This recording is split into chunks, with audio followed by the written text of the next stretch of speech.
everyone. This is Dr. Val. I'm your host for this evening. Welcome everyone to day 2 of our conversation with my friend on the topic of wisdom for compassionate leaders, based on my book with a similar title. And I want you to please support the book. Purchase it. If you don't have it yet, you'll have time to get it before our 5 days are over. Denard is going to be with us later on for more support and for some technical support. And so we'll be able to say hi to him. And remember last night he gave us the ABCs for what do we do when we're waiting. So I hope you guys took your notes. I want to thank Danielle because Danielle typed them all in the chat. So that was awesome. Thank you, Danielle. But now I want you to relax. But don't relax too much because remember what I told you last night. There is favor in our faces and there is victory in our voices. So you don't want to get too relaxed. But I want to begin with a story about the power of love and touch. You know, compassionate leaders like myself and Sharifa, we love to hug and we love to touch. And I can remember when I was a principal, we received a policy during a time when there had been some in the district, not in my school, and this was many, many years ago. But the policy said we were not supposed to touch the children. So when I read it, I said, oh my God, I'm going to have trouble. Because I use touch to correct as well as to show affection. But I made it through. I didn't get in any trouble. But that word policy can sometimes be. So Sharif, I would love to give you a hug. I'd love to touch you, but I have to give you a virtual one since we're so far apart. Like that. But I want to give you another little story. Thank you, baby. There were twin girls born prematurely, and they were placed in separate incubators at a hospital according to hospital policy. There's that word policy again. But a compassionate leader, a nurse, a compassionate nurse, like my friend Brenda Wilder, who hopefully will be on the line, she talked with the doctors and everyone to put them in the same incubator. These 2 babies, twin girls, but one had a heart ailment and the other was blind. And this nurse, the baby that had an ailment, her sister came, wiggled her little way, and that baby that was not thriving. And so that's the power of love, and that's the power of compassionate leader will do in this. So I encourage all of you to be compassionate leaders. Sharifa is a 17-year secondary school educator and founder of Unwalled, and the group was formed to expose targeted communities to environmental and natural experiences. Sharifa is a contributing blogger and co-host of Sweet Tea and Sunshine. She loves working with other educators, and she offers professional development all around the Atlanta area, as well as other parts of. She is presently the director of the STEM Academic Academy for Advanced Learning and a doctoral student. And she's a doctoral student in curriculum studies and innovation. In her leisure time, she likes to spend time on the water with her husband. My father's name is Val, okay? And her 2 teenagers. And Sharifa, I welcome you, another dynamic educator and environmental advocate. I ask you this question as I asked Denard. What are you most passionate about and why? The mic is yours, Sharifa. Take it away. Oh, thank you so much, so much. I'm going to answer that question, but I definitely just wanted to thank you so much for stepping out and writing such a amazing and guiding handbook for anyone in leadership, especially education, but also in all walks of life. I just want to salute you for continuing to do the work even after retirement, because we think that that's it. But clearly, you've set the example for the rest of us that that's kind of the beginning of a new thing. So, I mean, I just love your perseverance, and I applaud your ability to navigate through all of this technological things that are going on, I know for a fact that that is not easy, because it's not easy for me. So I could just, I mean, and I love, love, love you so much. And even if you weren't my aunt in love, I would still have the utmost professional respect for all that you've done. So just thank you so much for inviting me on this journey. And I really just want, you asked me what I'd want to talk about. I do want to talk about a guidepost and a little bit about myself, but I am here to support and kind of just encourage leaders who probably all need to get the book, but also if you've already had it, let's talk through it and let's get going. So Sharifa Ned, I am a proud niece of Miss Val Marie Roden. I'm going to try to refer to you as Dr. Val, but I knew you differently before that. Let's see. So I'm a teacher vet, and you asked what I'm most passionate about. I'm a science educator, and you would think I just love science so much, and I can't say that I do, but I'm most passionate about inspiring students and people just to be creative in the things that they do.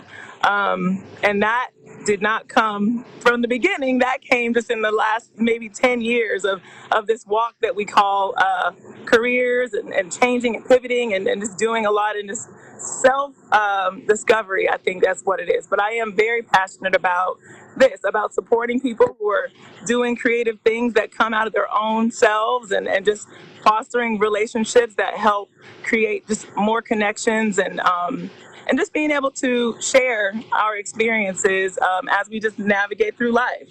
So be that in the classroom or with my friends or with a marriage group me and my husband lead, or on the podcast, it's kind of the theme of it all. So thank you so much again. I am passionate about that. First of all, this book, I knew the book was coming and you had been doing all these announcements and everything, and the timing was so interesting in that I was able to go to Maine and do a lighthouse search. And then the book arrived and I was like, this is, I mean, yes, the guideposts, I just totally understood. Yes, understood all of it. And look, I love lighthouses already, but also the symbolism of it all. Just that light, that guide. And sometimes, a couple times in my life, I've been referred to as a lighthouse in and of itself, which that's pretty heavy now. Like now that I'm in this place, I'm like, well, what does that even really mean? And so that's an introspective work. Of course, I'm going to deal with it later because I don't want you to start crying. I know how you get going. So I'm ready. I know, already ready. I see you. But the book, basically, I received it in the mail and I was like, okay, I'm not going to even read through any details yet. I said, I'm just going to see what I look at first. And if it sits right with me, then it sits right with me. So the guidepost the first one I opened to was Wisdom Guidepost number 12, The Sound of Criticism. Yeah. So I was like, okay. And I am a Christian. I do believe in discernment. I do believe in just being led by the Holy Spirit. And so I was like, all right, well, yep, that's probably what I'm supposed to be able to share or talk about. So yeah, I'm a mother, I'm a wife, I'm a podcaster, I'm also a volleyball coach and also this team coordinator, which is a leadership position. But I do think that leadership in my life has come easy. Like you said in your book, from early age, the one that took names for the kids I love that part because I was like, ooh, yeah. Who wasn't misbehaving, tell them all what they did, and sometimes leading a couple of shenanigans in the wrong direction, but also still leading. And I thought that was interesting because my work, of course, you lead a team. I'm a classroom teacher, so I still live. I've not left the classroom, and so when you're in the classroom, people don't normally view you as a leader because you're not an administrator or you're not, doing that. And so I really had to say, I will leave from here. That was a decision that I wanted to make about 10 years ago, and I'm going to talk about that for a minute. So professionally waiting. So Denard dropped some gems yesterday, and I was here for a lot of them. You know, the ABCs, we definitely can apply that to everything. But about 10 years ago, I thought that I was in a place that I was ready to be an academic coach. I wanted to lead these teachers. I wanted to teach these teachers how to do things, and I thought professionally, educationally, that I was set up for the alley-oop. Well, my leader did not think that I was the one for that job. Okay, so that is, first of all, low below to me, because once you think you're ready and someone says no, I mean, you can ask my husband. I don't like to hear no. I don't like him to tell me no. So it's like, ooh. So, you know, I'm 41 now. I can celebrate that. But at the time I was 31 and thought I was ready. Thought I was ready to do it, and was really doing a lot of inner work to figure out why not me? You know, and so I look back at that time as like, wow, why did I think I was ready? What about me felt like at that moment it was my turn? And I say that now because basically it was God, like, you sit down and you wait. And I'd heard that, you know, come a couple times, like, you stop all this and you just wait. And in that, I was able to do so much that was not involving education, not involving my students, but it was just that self-building, self-introspection. Just the spiritual walk was so much stronger, and a lot of things blossomed during that time. And so I'm like, if I would have gotten that position 10 years ago, there would be no sweet tea and sunshine. My husband and I would not be leading a marriage group for just a retreat. I wouldn't have started anything that had to do with Unwalled. And the thing is that I tapped into my creativity. And the funny thing is that when you said, you know, what's your passion? In that time of waiting, I was able to discover my passion. And so the leadership job I'm in now didn't even exist then. It didn't. So, like, literally, you know, God's preparing me for all these things. Of course, we don't know that it's coming, but we know we just need to be ready. And so when this position opened, I didn't even really apply for it because I was like, this would be cool to teach one of those classes, but was chosen by my leader to say, you're the one. Your creativity, get this, your creativity, your leadership skills, the way that you are poised, your connections to the community are so strong, there could be no one else. And so, I mean, I was just like, wow, because back then, did I have that? Did I have all those things that she mentioned? No, I didn't. And so that whole waiting that he talked about, and that whole preparing, not sitting still. I could have sat in the class and been like, well, I'm just going to be classroom teacher from now on. And that's good. That's good enough. That's fine. But when there's something more, I don't think it's okay to just wait and sit. And so a lot of the motivation, I mean, I was motivated before that, of course, but I think the ambition was kind of curbed. The ego curbed. A lot of things learned, like spiritually, discernment is super. I mean, was able to develop a lot of the things that were necessary to be in the position I'm in today. So that was kind of that. I was like, oh gosh, yesterday when he was talking, I was like, man, this is right on time. And I'm coming in right after Denard, and he's a very powerful speaker, but I wanted to share and just have a conversation with people because, you know, you never know who we're talking to. I don't know who we're talking to now, but I got some things to say. So, so the topic, the sound of criticism. I still have to shake my head. I still have to shake my head when it comes to being able to receive feedback and discerning between what feedback is and what criticism is. And I played volleyball. I'm an athlete. I also coach.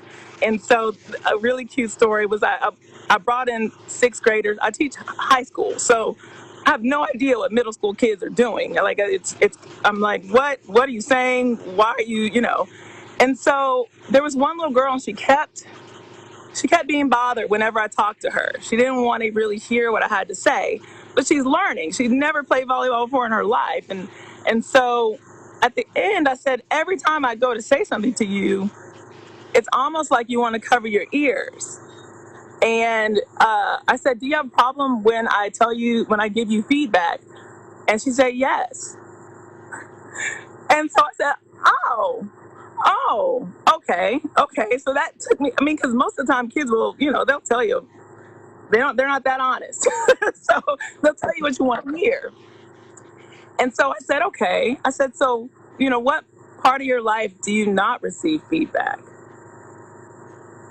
And she said she couldn't think of it. And some of the older girls said, when you're walking down the street. And I said, well, we still have stop signs, and we still have, rules to follow. And that is, you still have cars to avoid, so there's no aspect of our lives that we are not receiving feedback. And she is learning, I haven't seen her a couple of weeks. She maybe didn't like what I had to say and then didn't come back. But the point is like, it dawned on me and all the rest of the girls, like, oh, wait, I do have to listen. And it's so easy when you're playing a sport.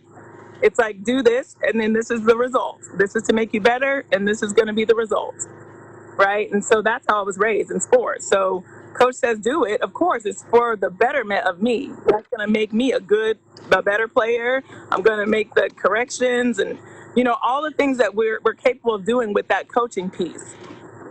But what if what they're saying is not to build? What if what they're saying is not feedback? And that's what your guidepost is kind of, I felt like it's another level of receiving it. So that girl, yes, she couldn't receive just the basics.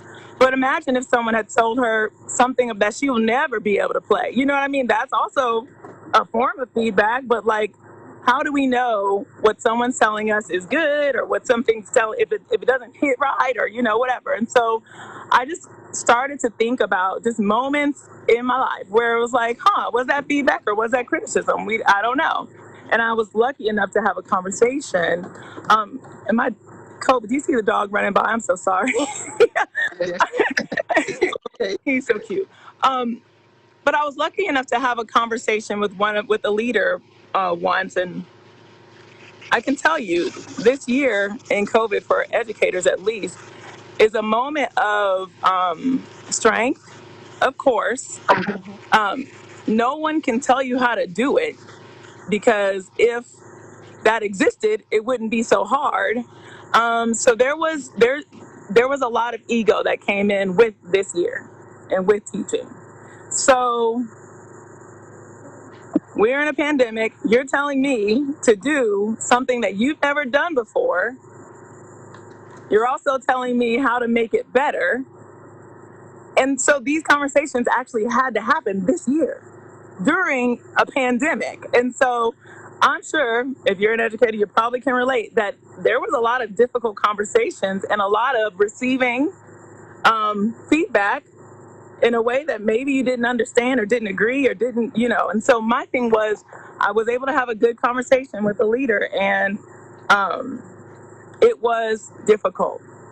I knew going into the conversation, it was going to be difficult just because the nature of whatever it was, And so I had to prepare myself, and I had to think about my own ego before that conversation. I had to make sure it was in check. I had to make sure that I was able to hear whatever I was supposed to be able to hear. And I think I shared this with you and Dinar the other night, was like, that's when I call on the Holy Spirit, like, okay, make my ears clear, because I don't know.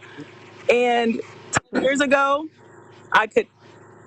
that wouldn't even been an option. 10 years ago, I would have been like, I can't believe you. I was ready to fight. And like I'll read the guideposts that you wrote. But 10 years ago, I would not be ready to talk to myself in my own spirit and say, it's me and you here, me and you. Not that this, write that down. That's important. What she's trying to say is this, and this. And I think that coming out of that, first of all, wasn't easy. And I was like, phew. But it was feedback. It wasn't criticism. So let's look at the definition of feedback, and let's look at the definition of criticism, and we can kind of figure out, kind of navigate how can we navigate hearing things, right? So with feedback, information about reactions to a product, a person's performance of a task, which is used as a basis for improvement, right? So we can agree with that. That's good. Criticism, the expression of disapproval of someone or something based on perceived faults or mistakes. Perceived, right? And so we're looking at someone's opinion of you versus what they see and how they can help you. Right. And that hurts too, to think, okay, people are out here who are like really, really not liking me or really, not trying to build, because that's difficult too. We want to build people. We want to stay positive, but everyone's not like that. Some areas where we see that is we do kind of live our lives a little more public than others. I know you see, we post a lot of different things, and the podcast is live, and there's YouTube, and there's comments, and they're not always great. They're not always, yay, this is fun. They are damaging sometimes. Like, wow, I didn't think that that's what I said, but you perceived it that way. And so, how do you navigate from criticism versus, feedback? And sometimes it's not easy to turn criticism into feedback. And like you said in the guidepost, you kind of have to focus on your vision, right? And focus on what your goals are, and don't let, I think you said foolish mouths like deter you from your goal, especially if it's not going to help. Okay, so one major thing that I know about leadership, and I got it from the CEO of Starbucks, Howard Schultz. It says you have to be honest, authentic, and not hide. I think the leader today has to demonstrate both transparency and vulnerability, and with that comes truthfulness and humility. Yes. And I believe that in order to have that, you have to put yourself out there, and you have to be open. You are open to criticism. You're just open to criticism. You know that. Like, people are going to say things about you. In your book, I was like, oh, I can't believe they said that about her. But also, it happens. And you know what? I had to check myself, because I have been criticizing people, and it's a thing that we do. It's a thing that we do that is very fleshy, but I think it's important to make sure you understand, first of all, correct those errors. If you're criticizing other people, if it's not building anyone, just don't say anything. And that's what my mom taught me. But like, it still happens, and it's hurtful, and it's not nice. So ego, which on the podcast, Sweet Skin Sunshine, that's my own shameless plug. Y'all can find us on iTunes. We like to pull out a lot of things, just life applications. It doesn't have to be related to a subject area, but things that helped us grow. And I think that doing the podcast is, first of all, it's coming from inside of us. This is nothing that existed before. We were open to a lot of criticism and feedback, but also able to kind of navigate through that and figure out, why don't we like this? And what about what they said made us feel so, ugh. So we do this thing called an ego check, right? And so there's 4 different things that we kind of will look for in receiving or responding to whatever it is that we did not like, right? So how do you know if it's coming from your ego, or how do you know that it's or that it really is good feedback I need to listen to? So the number one thing is that you might feel intense jealousy when others are succeeding. If you see other people are succeeding and you aren't happy for them, then your ego might be at work, or if someone gets a job that I was looking for, that's jealousy, right? That's check myself, because other people, I can't criticize for something that just I wasn't chosen for, right? The other thing is if you have a persistent need to be right during arguments. So when I had those difficult conversations, I could feel the ego. I could feel it trying to get up and out. And I was like, oh my gosh, like I'm gonna tell her that she's wrong, and I'm gonna say all the other things listed on my paper that I know I had prepared for. And then it was like, stop. Like God tells me stop all the time, all loud and mean. It's not even like a sweet whisper of God. It's like, you stop. And I guess it has to be like that for me to listen. Otherwise, I don't like to hear no. So like, yeah, it has to be that. And stop. Okay. You don't need to say something back every single time. Receive it. Receive what you need to from whatever they're saying. And if it's not, I'll let you know if you don't need to receive it. And that's 10 years of work, though. That was not 10 years ago. And then you place a lot of emphasis on winning at all costs. That is another one. If you're focused on just winning all the time, then that is an ego thing. That is not a growth. Being a coach, a volleyball coach, we can't win all the time. I can't be mad and flip the chairs over every time we lose because we got work to do. We have other things to do. And so you cannot win all the time, and you cannot win by all costs. So that's an ego thing. And the last thing is, and I think it's hilarious because I'm like, dear Lord, thank you for talking to me about this, because it says you're eager to jump in with your idea, but are slow to seek input from others.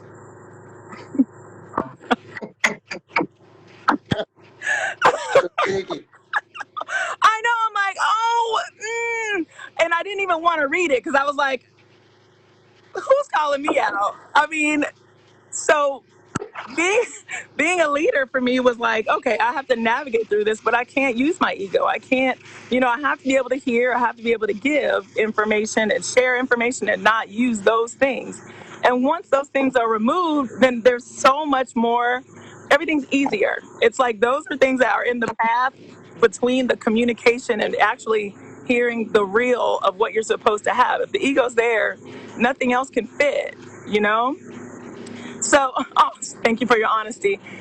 So some ways to navigate, because first check the ego, and then after that, ways you can navigate or improve on receiving feedback or knowing the difference, right? So at work, because I do stuff at work and at home, it's different. I don't talk to Valdernette the same way I talk to my colleagues or even my boss. So it's at work. Listen to your colleagues before chiming in during a meeting, which is sometimes the overachiever in me wants to have the first answer just because I know it, ego. But also listening and hearing the quiet person who never says anything is so valuable. And I love elevating those types of voices in the room. And I used to wonder why my principal never called on me. Well, I was already talking. So I guess, listening and letting other people chime in before is a powerful tool.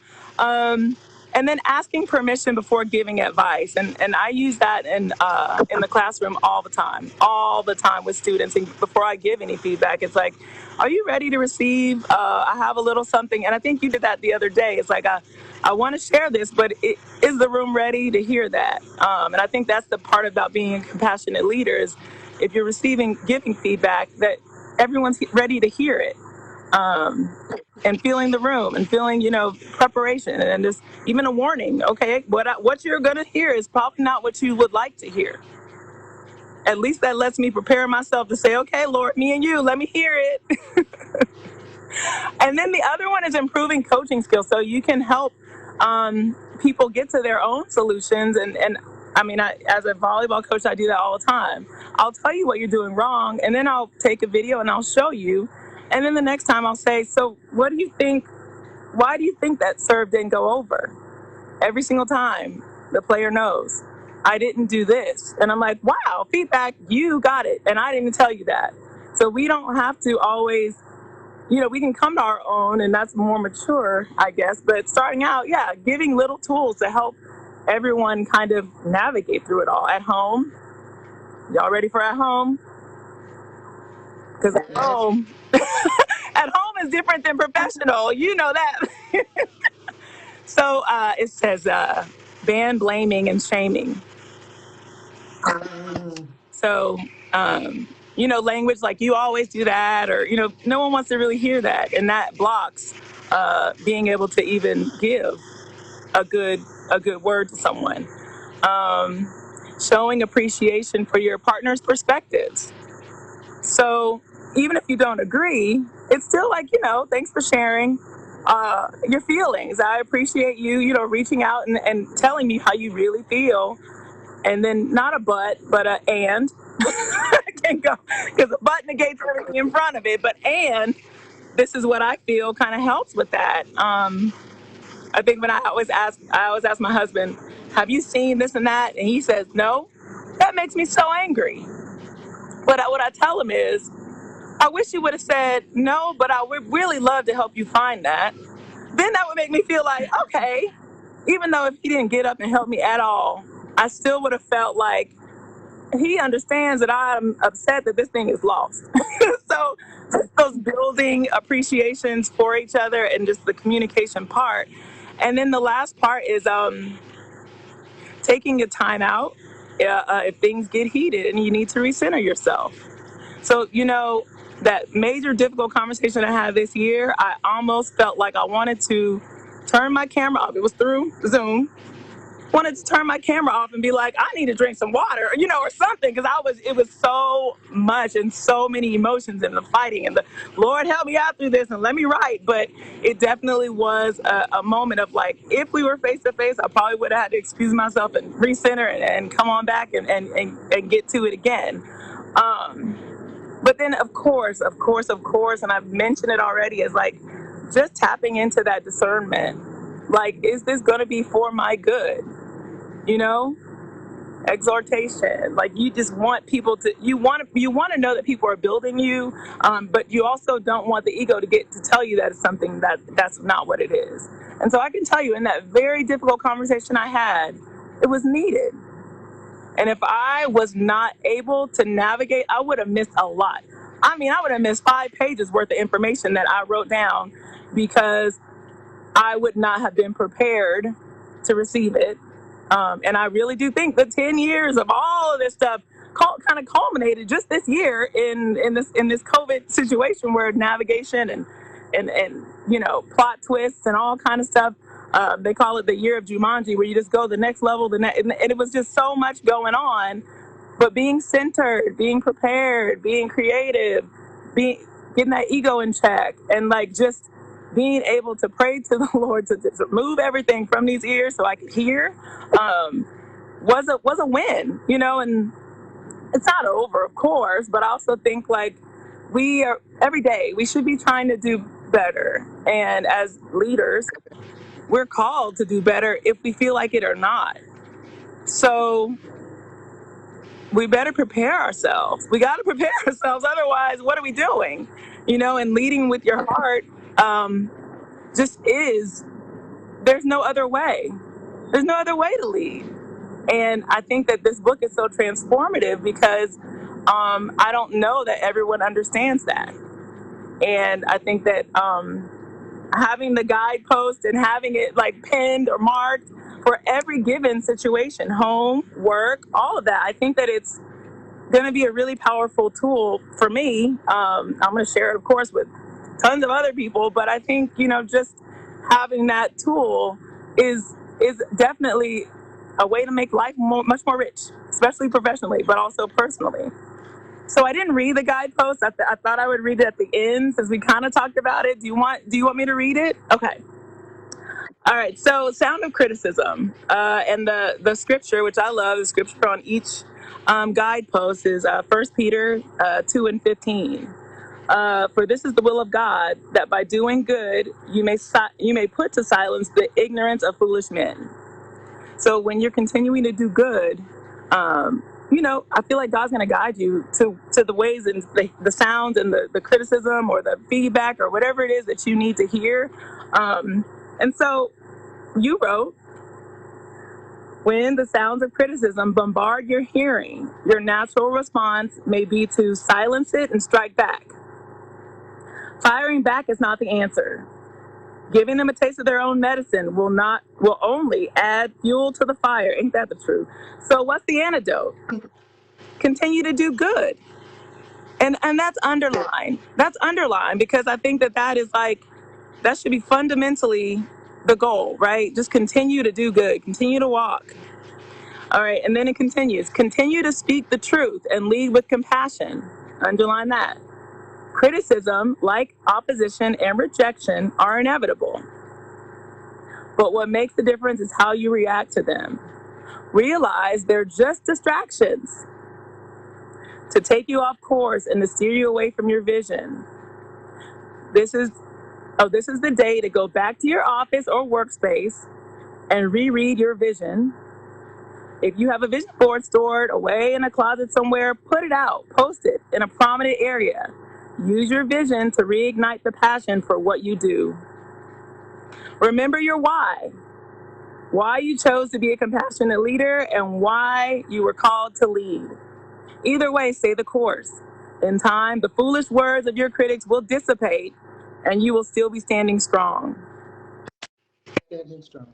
Still be standing strong. So many good, I read it to my friend, my homie, Miss Alicia, one of my besties, and she was like, we were in class, I don't know what we were doing, why we were in there together. I don't know what we were doing, but we were both like, oh my goodness, this is it. It's it. So, that's all I got for you tonight. Thank you, baby. So many of my former students are signing on. Oh my God. And teachers that I worked with, it's just so awesome to see the comments that are coming up right now. Trayvon, Jerry, thank you. Thank you all so much. Judy, oh my God.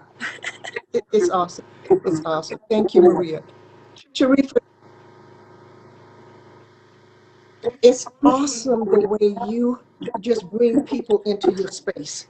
You have a gifting now. You're in Atlanta in your backyard. I'm in Hallandale Beach at my dining room table. And you have just drawn me in to your space. What a beautiful, beautiful gifting that is. Hey, nephew, that's that's the Belder. He and I are named after my dad, Val Marie and Belder. But I love you so, and I so appreciate that gifting that you have. And so many comments have come up about your honesty and your transparency, saying thank you for that. Thank you. And so checking that ego, no matter whether we are male or female, because a lot of times females try to sit back and say, men have that problem. No. It has nothing to do with gender. It has all to do with who we are and what our intent and vision is. Because when your vision is to lead with compassion and to have growth for people to grow, you got to check that ego. Yeah. And so go ahead, sweetie. Yeah, and I was just, the way that the different guideposts kind of build on each other. So you're getting snippets, but also the one on rejection, amazing. Sorry. If you just keep going, I was like, oh my goodness, this thing is woven together like a perfect quilt, and it couldn't have been done better. I love it. I love it. Spirit of the Lord. That's the book is spirit led. Hi, Linnell.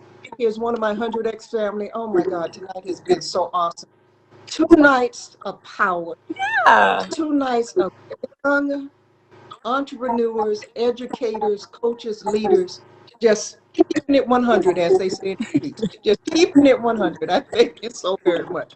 All right, now, guys, if you had a wonderful time like I did last night, hey, Cherie, Washington, oh my God. If you had a wonderful time last night with Denard and a wonderful time with Sharifa tonight, buckle your seatbelt. Get ready for Miss Honest. I'm not going to even tell you the name. I'm going to wait. You got to just look on the flyer and try to figure it out. We'll be coming to you with another guidepost. Hi, Eric. Oh, my God. Another guidepost tomorrow at 7 o'clock. Let me close by saying this. Denard told us there's something to do while we wait. Sharifa told us about checking our ego. Now, I could have waited until I knew how to use all of this technology better. I could have waited until timing was better for some people. Bless you, sweetheart. But the Lord said he will use what's in our hands. And that means what you have in your hands right now. So with the knowledge that I have right now, and with the boldness of knowing that Holy Spirit is with me, I stepped out on faith to do this event.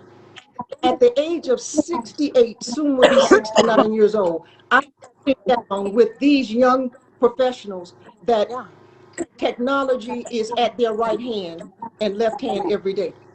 I say that to say, don't wait. If you're sitting on something Spirit has given you to do, don't wait, as the Lord said, for the right day. There's no such thing as the right day. Today is the day for you to get up and do what God has called you to do. We may not be perfect. This has not been perfect. God doesn't require us to be perfect, Sharifa.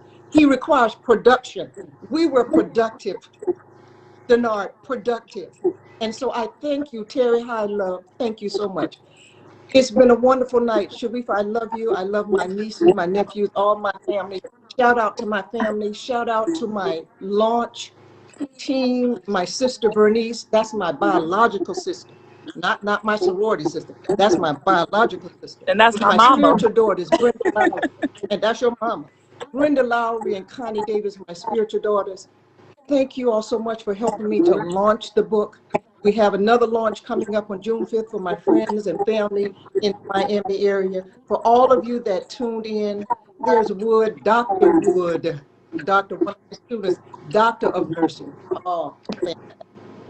Thank you all so much. We're looking for Tasha. That's my baby. That's my other niece. Hi, baby. Let me go before I start crying. Good night. Love you all. Thank you, Sharifa. God bless you. Denise, bye. Love you all. Bye. Thank you. Bye-bye.